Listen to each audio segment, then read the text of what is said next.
The emergency beacon arrived at the edge of Earth's solar system on a Tuesday morning, carried by a damaged probe that had been drifting through the void for what the scientists estimated to be nearly 300 years. Dr. Sarah Chun was the first to decode the message, her hands trembling as the alien script resolved into something resembling mathematical concepts, then crude pictographs, and, finally, into broken but understandable English. Please help us. The Kethvari come. They take our children. They burn our worlds. We are the last of Valoria Prime. If anyone receives this message, we beg you to remember us. The probe itself was a marvel of engineering, constructed from materials that Earth's best metallurgists couldn't immediately identify. Its power source had somehow lasted for centuries, keeping the message intact through the cold darkness between stars. But what truly caught the attention of the United Earth Defense Council wasn't the technology or even the desperate plea for help. It was the star chart embedded in the probe's memory banks. The coordinates pointed to a system 47 light-years away in what human astronomers had cataloged as the Kepler 442 region. More importantly, the probe contained detailed information about something the message called the Kethvari Empire, a spacefaring civilization that had apparently been systematically destroying worlds for over a millennium. Admiral Marcus Rodriguez stared at the holographic display in the UEDC war room, watching as the alien star chart slowly rotated before him. Around the table sat the most powerful people on Earth: President Williams, Secretary of Defense Sarah Park, and the heads of every major Space Force division. How long ago did this message originate? President Williams asked, her voice tight with concern. Dr. Chun consulted her tablet. Based on the probe's trajectory and our analysis of the stellar drift patterns it references, we estimate the message was sent approximately 3 centuries ago. The Kethvari assault on Valoria Prime would have happened sometime around the year 2125. So we're looking at a distress call from the past, Admiral Rodriguez mused. These people are long dead. Perhaps, Dr. Chun replied, pulling up another display. But the probe contained more than just a cry for help. It includes detailed intelligence about Kethvari technology, tactics, and expansion patterns. If their historical data is accurate, the Kethvari Empire operates on cycles of conquest. They strip a region of space clean, then move on to new hunting grounds while the previous areas recover enough to be worth harvesting again. The room fell silent as the implications sank in. Secretary Park leaned forward. Are you suggesting they might return to that region of space? I'm suggesting more than that, Dr. Chun said grimly. According to the Valorian data, the Kethvari expansion follows a specific pattern. They work outward from their core territories in expanding spirals. If their timeline holds, and if they maintain their historical rate of expansion, she manipulated the holographic display, showing a 3-dimensional map of the local galactic arm. Red markers began appearing across hundreds of star systems, forming a slowly expanding wave of conquest that had been working its way across the galaxy for millennia. They should reach Earth's region of space within the next 50 years. The silence that followed was deafening. President Williams was the first to speak.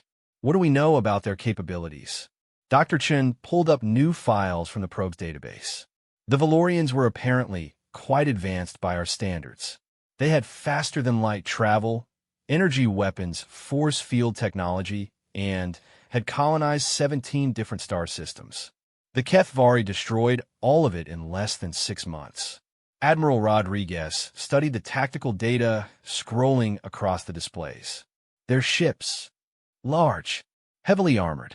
The Valorian records suggest individual Kethvari vessels can range from our battleship size up to small moon size. They use some form of plasma weaponry that can burn through planetary atmospheres, and their smaller ships are described as being able to dance between laser fire, suggesting extremely advanced maneuvering capabilities. Numbers. The Valorian records are incomplete, but they documented at least 40,000 ships in the fleet that attacked their home system alone. The weight of those numbers settled on the room like a physical presence. Earth's entire space navy consisted of roughly 200 ships, and Most of those were designed for patrol duties and asteroid mining protection, not warfare against an advanced alien empire. President Williams rubbed her temples. Options. Admiral Rodriguez was quiet for a long moment before responding. Honestly, ma'am, if these aliens are as advanced as this data suggests, we have two choices. We could try to hide and hope they don't find us, or we can prepare for war. Hiding 47 billion people across multiple worlds isn't exactly feasible, Secretary Park pointed out. No, it's not, which means we prepare for war. The Admiral stood and began pacing. But not the kind of war we've ever fought before. We're not talking about territorial disputes or resource conflicts. We're talking about species survival. Dr. Chun had been quiet during this exchange, but now she cleared her throat. There's something else you should know. The probe contained more than just intelligence about the Kethvari. She pulled up a new section of data, and suddenly, the display filled with technical schematics and scientific formulas that looked far beyond current human understanding. The Valorians included everything they knew about their own technology. Faster-than-light communication systems, advanced metallurgy, energy weapon designs, even theoretical framework for technologies they never had time to develop. She paused, looking around the room. They turned their dying civilization into a gift for whoever might find this probe. They gave us everything they had learned in the hopes that someone, somewhere, might be able to succeed where they failed. Admiral Rodriguez stopped pacing. How advanced are we talking? Some of this technology could advance our capabilities by decades, possibly centuries. But, more importantly, they included detailed analysis of Kethvari weaknesses, points where their ship's armor is thinnest, frequencies that can disrupt their shields, behavioral patterns that can be exploited. The president leaned back in her chair, processing everything they'd learned. How long would it take us to implement these technologies? That depends on how many resources we commit to the project. With unlimited funding and our best scientists working around the clock, Dr. Chun considered 10 years for the basics, 20 for the more advanced systems. But that's assuming everything works as advertised. And if the Kethvari arrive ahead of schedule, then we fight with what we have. Admiral Rodriguez returned to his seat, his expression grim but determined. Ma'am, I recommend we begin immediate implementation of Project Exodus. Project Exodus had been a theoretical plan developed years earlier during the height of the Chinese-American space tensions. It called for the complete militarization of human space capability in the event of an existential threat. Every resource, every factory, every research facility would be converted to the single purpose of building humanity's war machine. You're talking about converting our entire civilization into a military economy, President Williams said slowly. Yes, ma'am, because the alternative is extinction. The room was quiet for several minutes as everyone absorbed the magnitude of what they were discussing. Finally, President Williams turned to Dr. Chun. In your professional opinion, do we have a chance? Dr. Chun looked at the alien schematics still glowing on the holographic display. The Valorians thought so, or they wouldn't have bothered sending this probe. They believed that someone, somewhere, would be able to take their knowledge and succeed where they failed. She paused, but they also included something else in their message. A warning. What kind of warning? They said the Kethvari aren't just conquerors. They're harvesters. They don't just destroy civilizations. They study them first. They learn everything about their prey before they strike, adapting their tactics to counter every possible defense. Dr. Chin's expression was grave. The Valorians believe that every species the Kethvari have encountered has made them stronger, more adaptable, more dangerous. Admiral Rodriguez nodded slowly. So we're not just fighting an advanced alien empire. We're fighting an empire that has absorbed the knowledge and technology of every civilization it's ever conquered. Exactly. And according to the Valorian records, they've conquered hundreds of species over the past millennium. The implications were staggering. Humanity would be facing an enemy that had learned from centuries of warfare against dozens of different technological approaches and strategic doctrines. But President Williams surprised everyone by smiling grimly. Then, they've never faced humans before, have they? Admiral Rodriguez raised an eyebrow. Mom, every species they've fought before lost. That means they've learned how to counter every strategy that fails. But they've never learned how to counter a strategy that succeeds. She stood up, her decision made. Dr. Chun, how quickly can you assemble a team to begin implementing Valorian technology? I can have a preliminary teams assembled within a week. Do it, Admiral Rodriguez. I'm authorizing the immediate implementation of Project Exodus. You have unlimited resources and complete authority over all military research and development.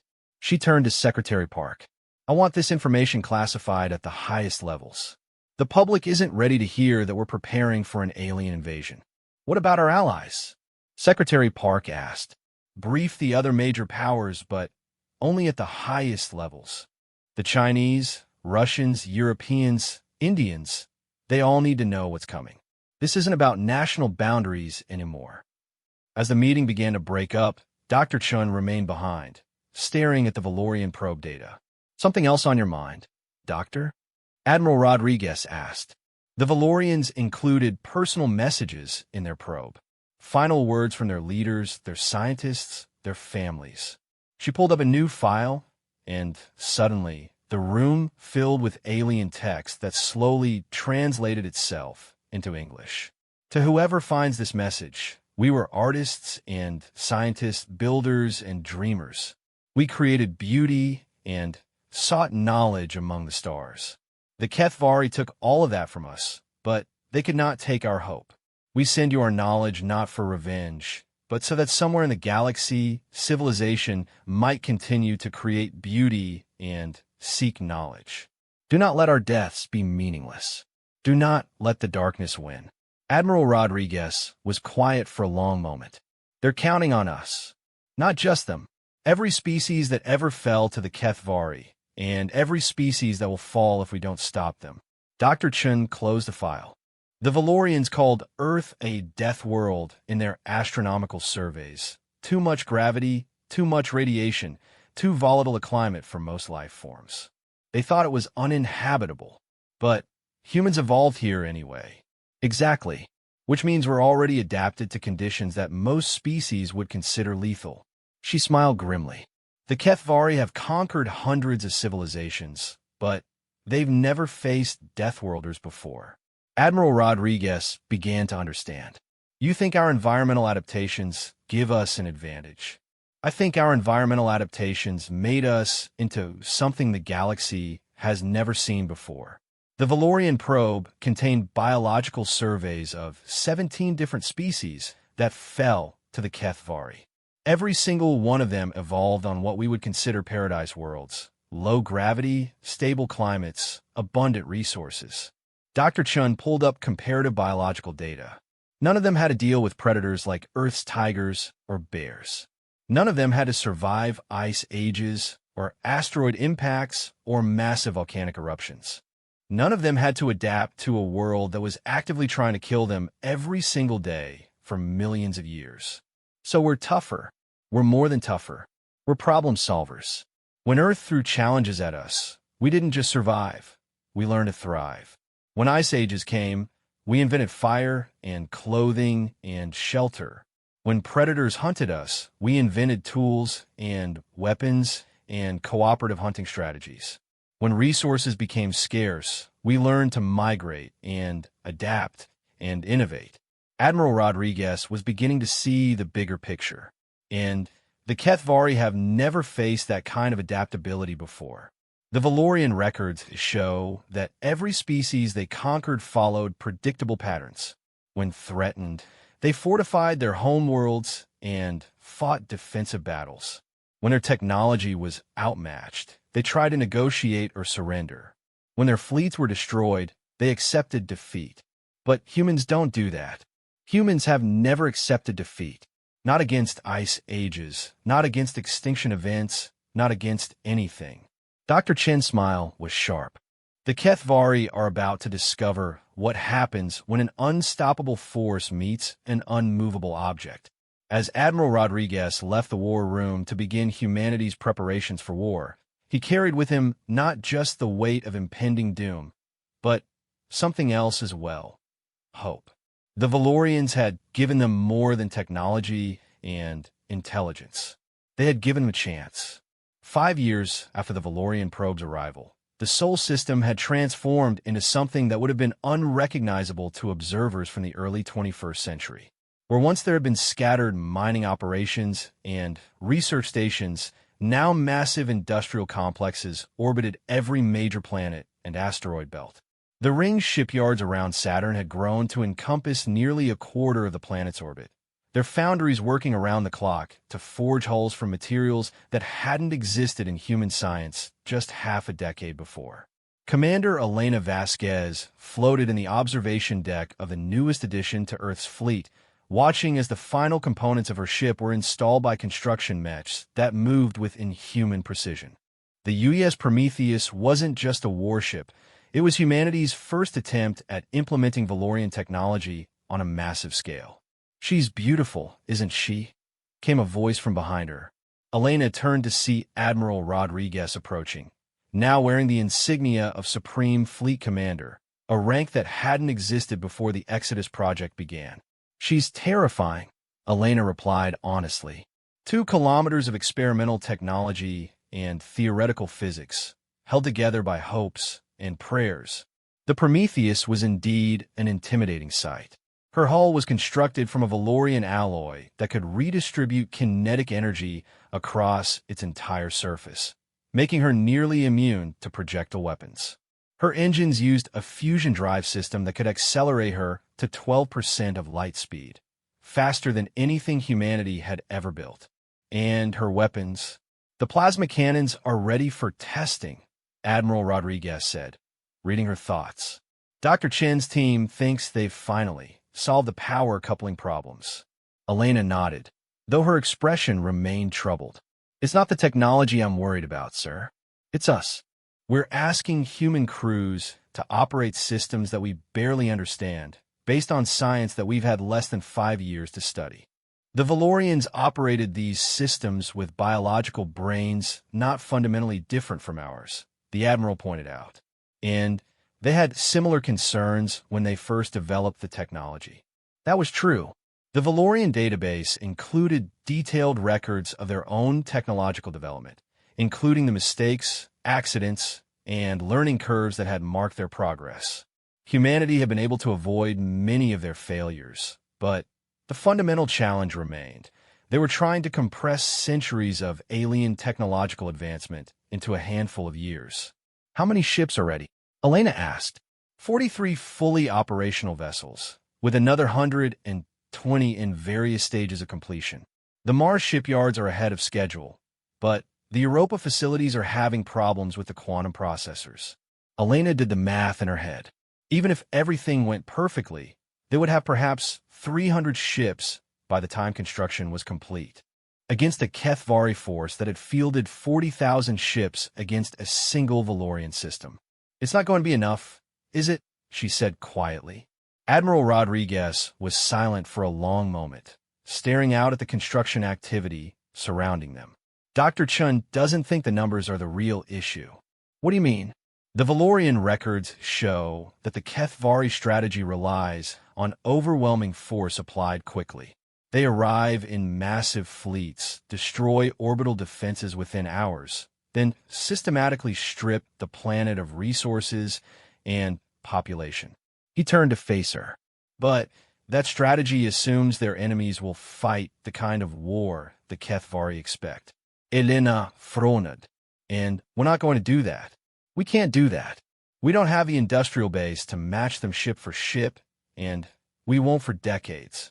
The Admiral pulled up a holographic display showing the latest intelligence estimates.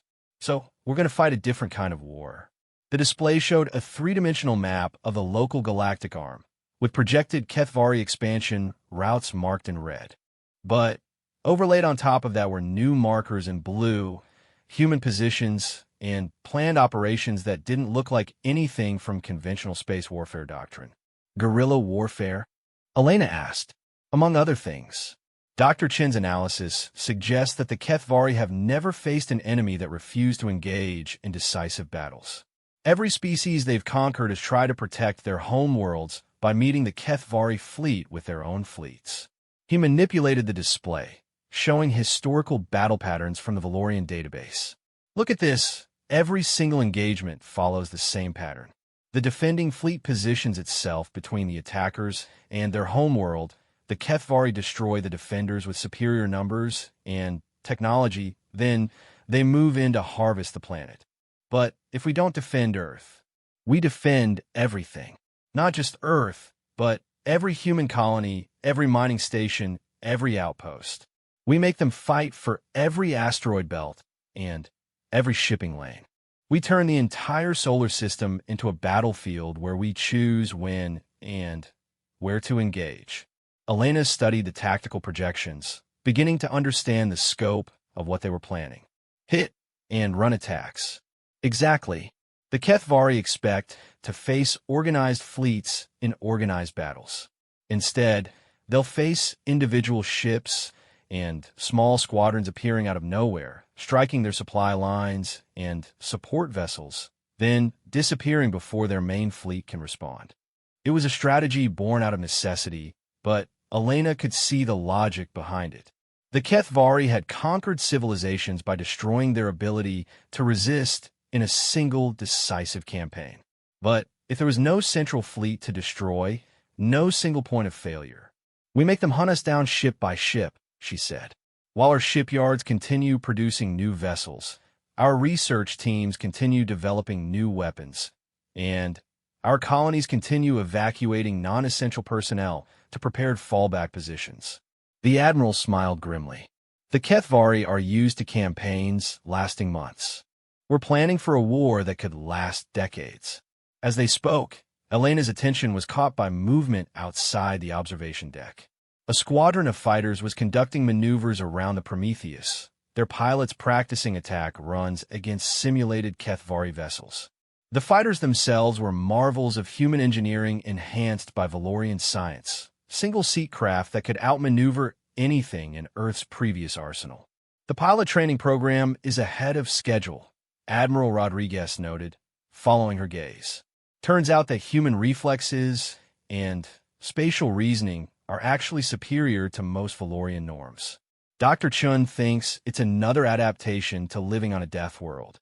Higher gravity, more complex predator-prey relationships, more unpredictable environmental conditions, Elena mused. We had to evolve faster reaction times just to survive childhood, which gives our pilots an edge that the Kethvari won't be expecting. The Valorian records indicate that most spacefaring species rely heavily on automated systems because their biology doesn't handle high-acceleration maneuvers well. He pulled up biological comparison data. Humans can withstand forces that would kill or incapacitate most known species. Elena nodded, remembering her own training in the new fighters. The G-forces involved in combat maneuvers using Valorian technology were intense, but human pilots had proven capable of handling acceleration levels that would have required automated systems for most other species. What about weapons development? She asked. That's where things get interesting. Admiral Rodriguez activated a new display showing technical schematics for weapon systems that looked only vaguely familiar. The Valorians included theoretical frameworks for weapons they never had time to develop. Our research teams have been working on implementing some of those theories. The schematics showed devices that seemed to bend the laws of physics as Elena understood them. Gravity manipulation systems that could create localized distortions in space-time. Energy weapons that could phase shift their output to bypass conventional shielding. Kinetic projectiles that could maintain coherent momentum across interstellar distances. Do any of them actually work? She asked. The gravity disruptors are showing promise. Dr. Chin's team managed to create a localized field that increased gravitational pull by a factor of 50 within a 10-meter radius. The energy requirements are massive, but if we can scale it up, Elena imagined the tactical applications. A weapon that could crush enemy ships under their own mass, or create gravitational anomalies that would disrupt enemy formations. What about the phase weapons? Still theoretical, but the math checks out. The idea is to shift energy beams slightly out of normal dimensional space, allowing them to pass through conventional armor and shields before returning to normal space inside the target. He paused. The Valorians never solved the power coupling problems, but our engineers think they have a solution using human-developed fusion technology. It was a pattern Elena had noticed throughout the development process. Human technology wasn't necessarily more advanced than Valorian science, but it was different. Humanity's approach to engineering problems had been shaped by resource scarcity and environmental hostility in ways that Valorian development had not.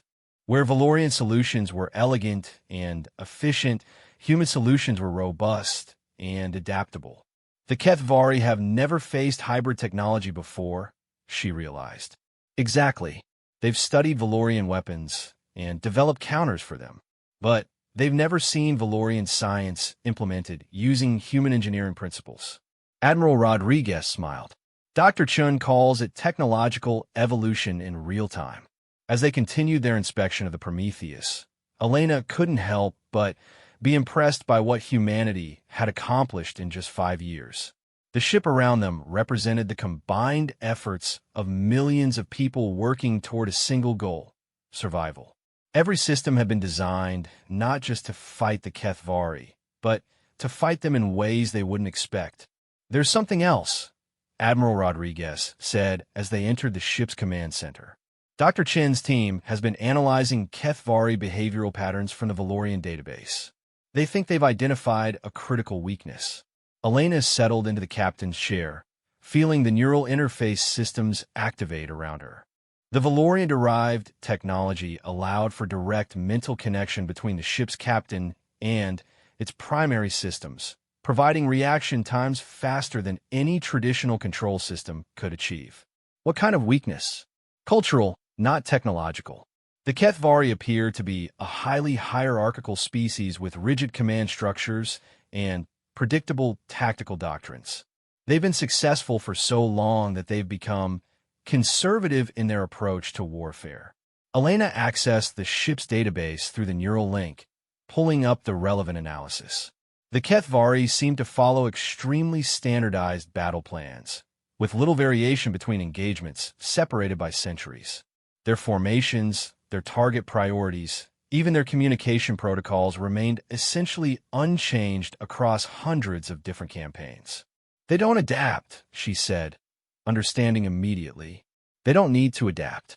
When you can bring 40,000 ships against an enemy's 200, tactical innovation becomes irrelevant. Admiral Rodriguez highlighted specific patterns in the data, but it also means they're unprepared for enemies who don't follow the established patterns of resistance. Elena could see the implications. The Kethvari had become victims of their own success, relying on overwhelming force rather than tactical innovation. But force had limits, and even 40,000 ships could only be in so many places at once. "How much do we know about their home territories?" she asked. "That's classified above my level," Admiral Rodriguez admitted. "But I can tell you that long-range reconnaissance missions are already being planned. If we're going to fight a prolonged war, we need to know more about their logistics and supply lines." The neural interface suddenly chimed with an incoming priority message. Elena opened the connection and found herself face-to-face with Dr. Chen's holographic image, the scientist looking exhausted but excited. "Commander Vasquez, Admiral Rodriguez, I have news about the deep space monitoring stations." "What kind of news?" Admiral Rodriguez asked. "We've detected gravitational anomalies consistent with large-scale FTL transit events, approximately 12 light-years from the Sol system.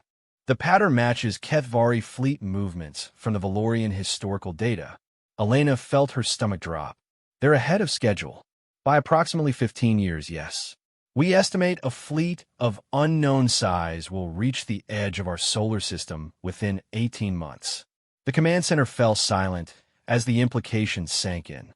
All their plans, all their preparations, All their hopes for decades of preparation time, gone. How much of our construction program can be completed in 18 months? Elena asked.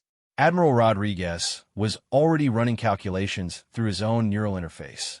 Perhaps 60 ships if we abandon the quality control protocols and work around the clock. 60 ships against whatever the Kethvari were bringing. Elena accessed tactical projection systems, running simulation after simulation in her head. Every scenario ended the same way. It's not enough, she said finally. No, Admiral Rodriguez agreed. It's not. But Dr. Chen's holographic image was smiling. Actually, it might be. You're both thinking in terms of conventional warfare. Ship versus ship, fleet versus fleet. She paused. But we're not fighting a conventional war. Elena frowned. What do you mean? The Kethvari are coming here expecting to find a standard spacefaring civilization. Orbital platforms, defensive fleets, populated planets. They'll arrive with their standard doctrine. Overwhelm the defenses, destroy the fleet, harvest the worlds. That's exactly what they'll find, Admiral Rodriguez pointed out. Is it? Dr. Chen's smile widened. What if, when they arrive, there's nothing here to fight? Elena stared at the hologram, beginning to understand. Evacuation. Complete evacuation. Every human being, every piece of critical infrastructure, every important piece of technology, gone before they arrive. They'll find empty worlds and automated defenses, not a civilization. But where would we go? Admiral Rodriguez asked.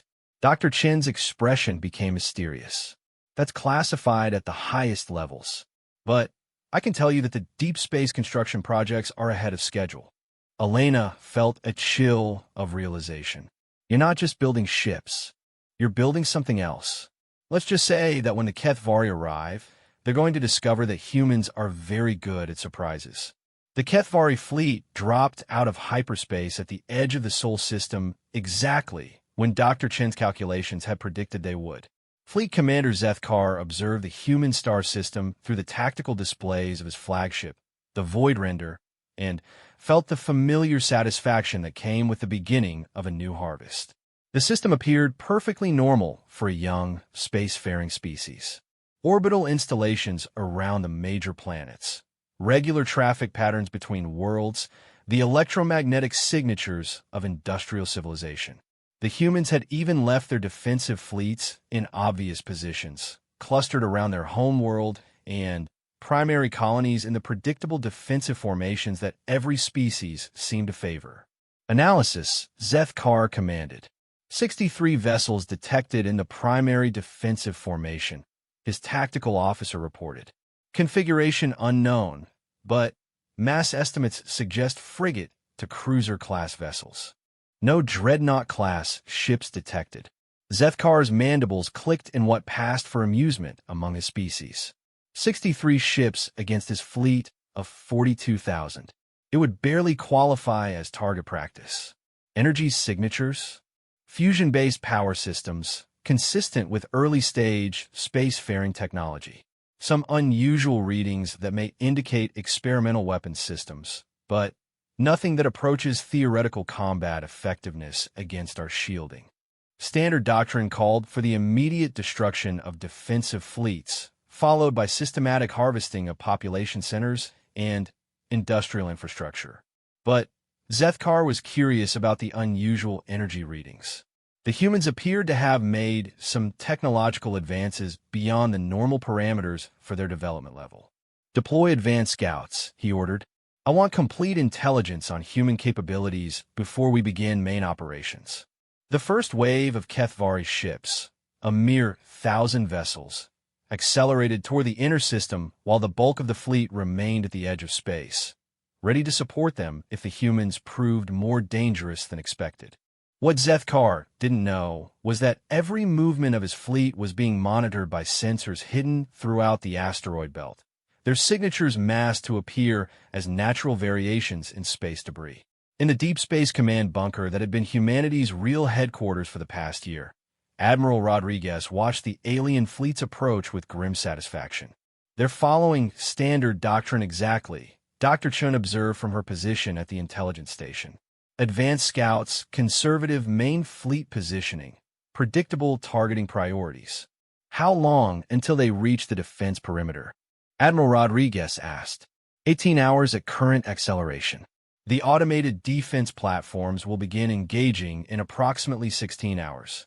Rodriguez nodded. Everything was proceeding according to plan, though he couldn't help but feel a chill as he watched the tactical display.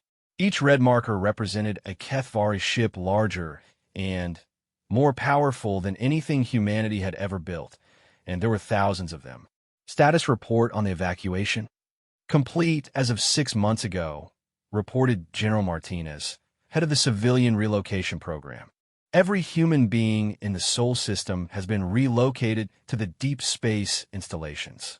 The only people remaining are military volunteers running the deception operations. Those volunteers were heroes, Rodriguez knew. Skeleton crews maintaining the illusion of normal civilian activity while automated systems generated fake electromagnetic signatures and traffic patterns. They would die when the HFY reached the inner planets, but their sacrifice would buy humanity something far more valuable than time. What about the fleet? Rodriguez asked. Commander Vasquez activated her command interface from the bridge of the Prometheus, currently hidden in the shadow of one of Jupiter's moons. All ships are in position. We have 17 hunter-killer squadrons deployed throughout the system, plus the main force held in reserve. 17 squadrons. 51 ships total, not counting the automated defense platforms and the decoy vessels that would shortly begin their final performance. Against 42,000 HFY ships, it should have been hopeless. But the humans weren't planning to win a conventional battle. Begin Phase 1, Admiral Rodriguez ordered. Throughout the Sol system, the deception began. The first HFY scouts reached Earth's orbital space after 14 hours of travel and immediately began detailed scans of human defensive positions. What they found seemed to confirm their initial estimates. A small fleet of primitive vessels arranged in defensive formations around the planet, backed up by orbital weapons platforms that registered as early-generation plasma cannons and kinetic launch systems. The human defenders even behaved exactly as the HFY expected, launching fighters and positioning their larger ships to protect critical orbital infrastructure. It was the same desperate defensive pattern that 100 other species had followed in the moments before their extinction. Scout Commander Yethmal reported his findings to the Fleet Command. Human resistance appears minimal. Recommend immediate deployment of main attack force. But Fleet Commander Zethkar had not maintained his position in the HFY hierarchy by being careless. Something about the human response bothered him, though he could not immediately identify what. Deploy the second wave, he ordered instead of committing his main force. 10,000 ships. If the humans have any surprises, let them reveal them against a force we can afford to lose. It was a decision that probably saved the HFY fleet from complete destruction. The second wave of HFY ships accelerated toward Earth, their plasma weapons charging as they prepared to destroy humanity's pathetic defenses. The human fleet moved to intercept them, and, for a brief moment, it looked like the galaxy was about to witness another standard HFY conquest. Then, everything went wrong. The human ships that had appeared to be primitive fusion-powered vessels suddenly revealed their true capabilities. Gravitational distortions erupted around the HFY formation as the humans activated weapons that should not have existed. Ships that should have been outgunned and outmaneuvered began dancing through HFY formations with impossible agility, their hulls shrugging off plasma bursts that should have vaporized them. Scout Commander Yethmal watched in disbelief as a human frigate somehow redirected a gravitational field to crush 3 of his heavy cruisers against each other. Another human ship fired some kind of phased energy weapon that completely bypassed his flagship's shields and tore through its hull as if the armor didn't exist. How is this possible? He demanded of his tactical officer. Unknown, Commander. Their technology appears to be far more advanced than initial scans indicated. But the real surprise was still coming. As the Kethvari's second wave struggled to adapt to human weapons that defied their understanding of physics, new contacts began appearing on their sensors. Hundreds of them, emerging from concealment throughout the asteroid belt and the outer planets. Additional human ships detected, the tactical officer reported, his voice strained. Configuration unknown. They appeared to be mobile installations of some kind. What the Kethvari were seeing were humanity's real secret weapons. Not ships in the traditional sense, but heavily armed and armored platforms that had been disguised as asteroids and space debris for months. Each one contained enough firepower to threaten a Kethvari heavy cruiser, and they were positioned throughout the system in carefully planned ambush positions. The Kethvari's second wave found itself caught in a crossfire from multiple directions as the human asteroid forts revealed themselves. Gravitational weapons, phase cannons, and kinetic projectiles fired from impossible angles converged on the alien formation. Ships that had expected to face primitive human technology instead found themselves fighting weapons that seemed to bend the laws of physics. But the real shock was yet to come. Fleet Commander, came an urgent transmission from the second wave. The human homeworld, it's empty. Zethkar stared at his tactical displays in disbelief. Explain. No population centers. No life signs. The entire planet appears to be automated systems and empty infrastructure. The humans aren't here. While the Kethvari's second wave was being systematically destroyed by human weapons they couldn't understand, their scans of Earth were revealing the ultimate deception.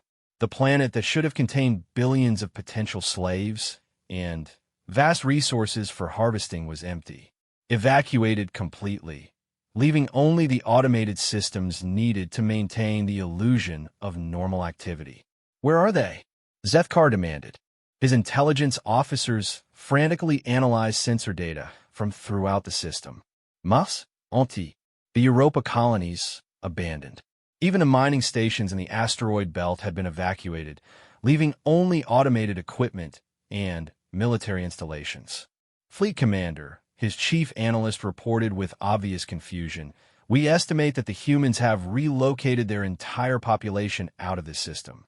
Every man, woman, and child gone." Zethkar felt a chill that had nothing to do with the cold of space. In 1,000 years of conquest, the Kethvari had never encountered a species that had evacuated their entire civilization ahead of an attack.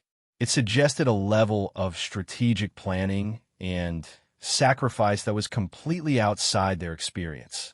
"Where could they have gone?" he asked. "Unknown.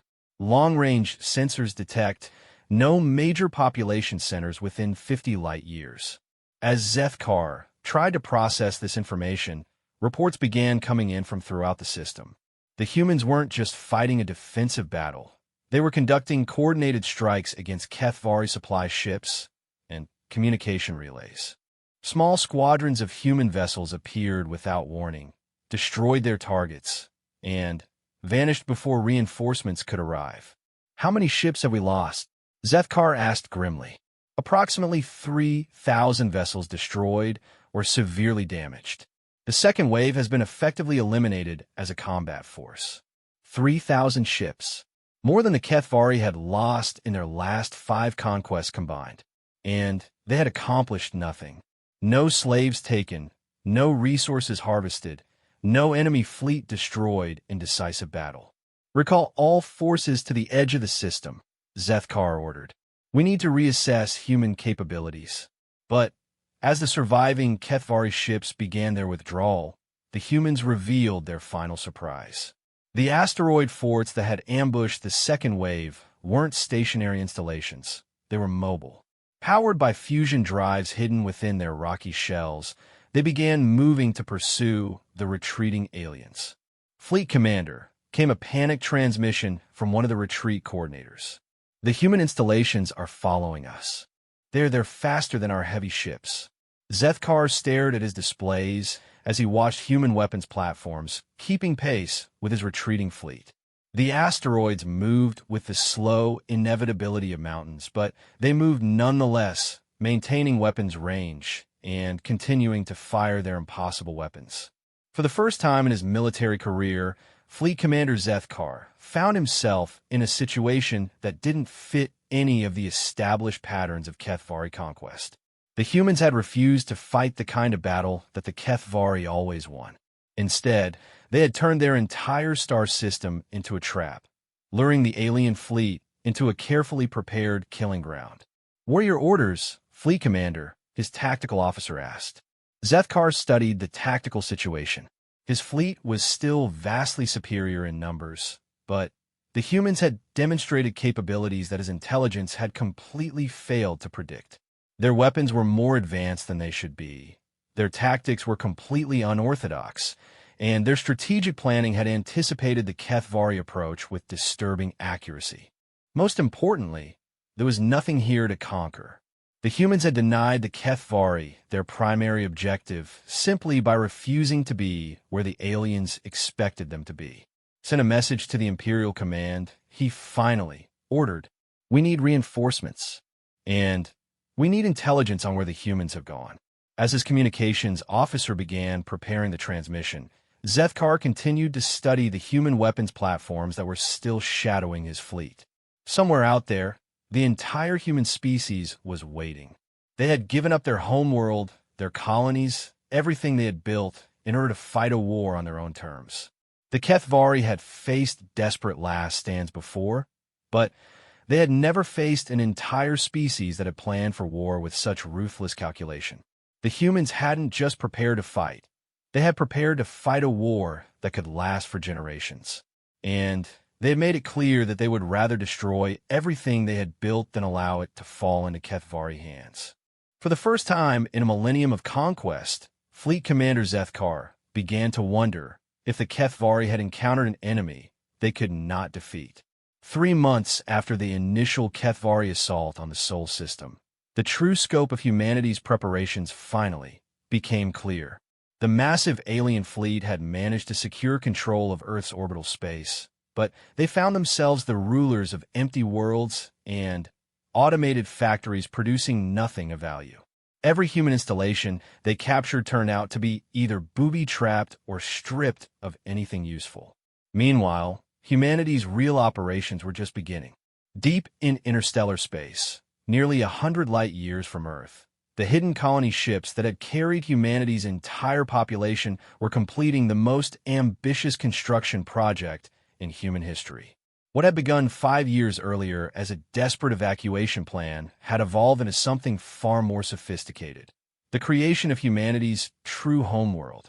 Commander Elena Vasquez stood on the observation deck of Sanctuary Station, watching as the last components of the massive space habitat were installed by construction mechs. The station was enormous, a rotating cylinder 20 kilometers long and 5 kilometers in diameter, large enough to house 10 million people in Earth normal gravity. But Sanctuary Station was just one of 47 similar installations hidden throughout this remote star system. "Final population count?" she asked Dr. Chun, who had become a de facto leader of the civilian government in exile. 43,700,000,000, Dr. Chun replied.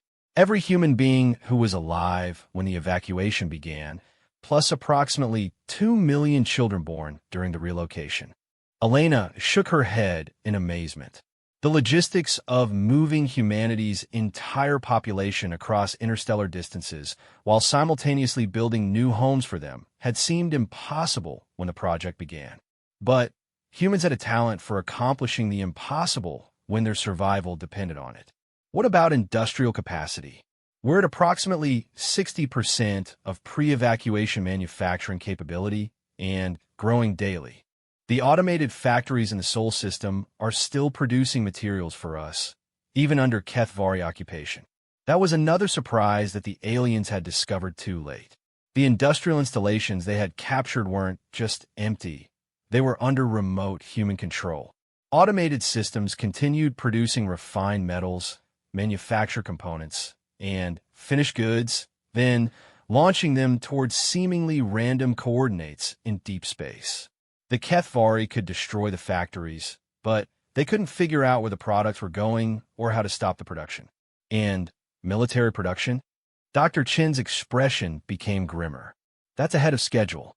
We're currently producing 12 new vessels per month, using improved versions of the hybrid technology. Admiral Rodriguez estimates that we'll have a fleet of over 300 ships within 2 years.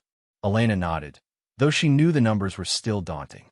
Intelligence reports suggested that the Kethvari were bringing additional fleets to the Sol system, perhaps as many as 200,000 ships in total. Even with their technological advantages, 300 human vessels couldn't stand against those odds in conventional warfare. But conventional warfare wasn't the plan. Status report from the Sol system? Elena asked. Dr. Chun activated a holographic display showing intelligence gathered by the stealth platforms that humanity had left throughout their former home system. The Kethvari fleet was spread throughout human space, trying to maintain control of installations that they didn't understand and couldn't effectively operate. They're having problems, Dr. Chin reported with obvious satisfaction. The asteroid forts are still active, conducting hit and run attacks on any ships that operate alone or in small groups. We estimate they've lost another 2,000 vessels to guerrilla attacks in the past month. The asteroid forts had been Elena's idea. Heavily armed weapons platforms disguised as space debris that could move throughout the system, appearing wherever the Kethvari least expected them. Each fort was operated by a small crew of volunteers who had chosen to remain behind during the evacuation. They were heroes, fighting a hopeless battle to keep the aliens off balance while humanity prepared for the real war. And the Kethvari response? Frustrated. Fleet Commander Zethkar has requested additional intelligence resources from the Imperial Command, but they don't seem to know how to fight an enemy that refuses to defend fixed positions. Dr. Chun pulled up intercepted communications. They're also having trouble understanding our technology. Every piece of human equipment, they capture self-destructs, and the operational components are based on hybrid principles that they can't reverse engineer. That had been a critical part of the plan. Every human ship, every weapon system, every piece of advanced technology included self-destruct mechanisms that would activate if tampered with. The Kethvari might be able to study the wreckage, but they would never gain access to the principles behind humanity's hybrid technology. What about their supply lines? Dr. Chin's smile became predatory. That's where things get interesting. She manipulated the display to show a much larger section of the galaxy, highlighting Kethvari territory and supply routes. Red lines showed the normal flow of resources and reinforcements from the alien empire's core worlds to their frontier fleets. The Kethvari Empire is vast, but it's also overextended. They maintain control through rapid conquest, followed by systematic harvesting of resources. But their expansion has been so successful that their supply lines now stretch across hundreds of light years. Elena studied the display, beginning to understand. They're vulnerable to disruption, extremely vulnerable. Dr. Martinez's analysis suggests that the Kethvari core worlds can only support their frontier operations if the supply lines remain intact. Cut those lines and their fleets become isolated and unsustainable. And how do we cut supply lines across hundreds of light years? With this, Dr. Chin activated a new display showing a ship design that Elena had never seen before. It was sleek and compact, built around what appeared to be an enormous engine system. Deep strike vessels, Dr. Chin explained, designed for one purpose: long-range attacks against Kethvari infrastructure. Each ship carries a crew of 50 and enough supplies for a 2-year mission. Their mission is to penetrate deep into Kethvari territory and destroy supply depots, communication relays, and industrial installations. Elena stared at the specifications. How many of these are we building? 200. The first squadron is already deployed and conducting reconnaissance missions. 200 ships carrying human crews into the heart of enemy territory, with no possibility of rescue or reinforcement. Elena felt a chill as she realized the scope of what humanity was attempting. We're not just fighting a defensive war, she said slowly. We're planning to invade the Kethvari Empire. We're planning to destroy the Kethvari Empire, Dr. Chin corrected. The Valorian database contained detailed intelligence about Kethvari core worlds and infrastructure. We know where their industrial centers are, where their command facilities are located, even where their leadership is based. Elena thought about the implications.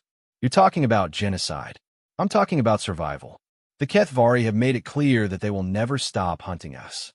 They view every other species as either slaves or resources to be harvested. There's no negotiation, no coexistence, no peace. Dr. Chin's expression was hard.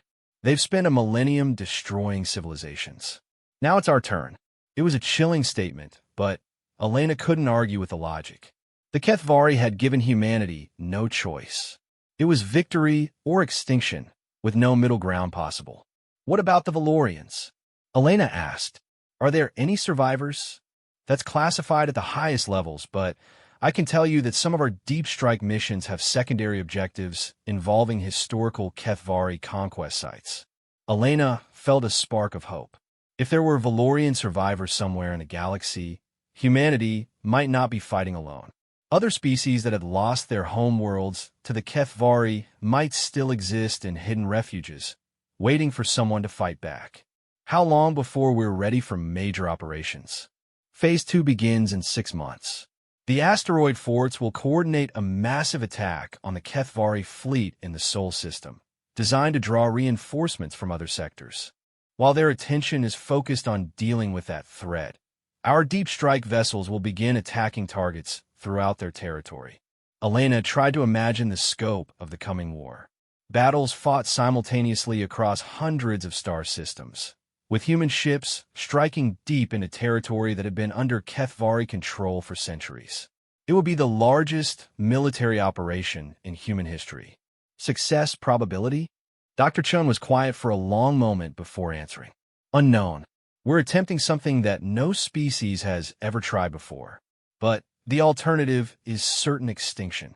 As they spoke, Elena's attention was caught by movement outside the observation deck. A new ship was docking with Sanctuary Station, one of the deep strike vessels returning from its reconnaissance mission. The ship's hull was scarred and blackened, showing signs of combat damage. Looks like one of our scouts has news, Dr. Chin observed. They made their way to the docking bay, where the ship's captain was already being debriefed by intelligence officers. Captain Sarah Kim looked exhausted, but her expression was one of grim satisfaction. What did you find? Elena asked. The Kethvari core worlds are exactly where the Valorian database said they would be, Captain Kim reported. Massive industrial installations, huge population centers, fleets that make what we faced at Earth look like patrol squadrons. Elena felt her heart sink. How massive? Conservative estimate? The Kethvari Empire controls approximately 10,000 star systems and maintains a military force of over 2 million ships. 2 million ships. The number was almost incomprehensible. Even if humanity managed to build their planned fleet of 300 vessels, they would be outnumbered by more than 6,000 to 1. But there's good news too, Captain Kim continued. The Kethvari have never faced a serious threat to their core territories. Their defenses are designed to repel external invasion fleets, not to counter infiltration by small, fast ships using technology they don't understand. Dr. Chin nodded. Terrorist tactics. Exactly. We can't fight them ship to ship, but we don't need to. A single deep strike vessel with the right weapons can destroy infrastructure that takes decades to build. And once their industrial base starts collapsing, Elena began to see the strategy. They won't be able to maintain their frontier fleets or their empire. The Kethvari have conquered so many worlds that they require constant resource flow to maintain control. Disrupt that flow, and their entire civilization becomes unstable. It was an audacious plan, possibly the most ambitious military strategy ever conceived. Humanity would spread across the galaxy like a plague, striking at the foundations of the Kethvari Empire while avoiding direct confrontation with their superior numbers. There's something else, Captain Kim said, lowering her voice. We made contact with survivors. Elena and Dr. Chun exchanged glances. Survivors. Valorians Kethani, Zeltor. species that were supposedly extinct. They've been hiding in the ruins of their conquered worlds, waiting for someone to fight back. When we told them what humanity was planning, they want to help, Elena finished. More than that, they want to join the war. Some of them have been preparing for centuries, building hidden fleets and developing new weapons. They've been waiting for someone to coordinate a galaxy-wide resistance. Elena felt something she hadn't experienced in years. Hope. Humanity might be outnumbered, but they wouldn't be fighting alone. Across the galaxy, the survivors of 100 conquered civilizations were ready to rise up against their oppressors. How many ships are we talking about? Unknown, but the preliminary reports suggest thousands of vessels from dozens of different species, all of them with technology that the Kethvari have never faced in combination. Dr. Chun was already running calculations. A coordinated resistance movement across their entire territory. Multiple species using different technological approaches, all striking simultaneously. The Kethvari have never faced anything like it, Elena agreed. They've conquered individual species, but they've never fought a war against their entire empire's worth of enemies all at once. As the briefing continued, Elena realized that they were witnessing a turning point in galactic history. The Valorian probe that had reached Earth 5 years earlier hadn't just been a cry for help. It had been the spark that would ignite the first successful resistance to Kethvari expansion in over a millennium. Humanity had received a distress call from the past and responded with something that no one could have predicted, a war that would engulf the galaxy and determine the fate of every species within it. The age of Kethvari dominance was about to end, and in its place, something new would be born, a galaxy where Deathworlds and their children would ensure that no species would ever again face extinction alone.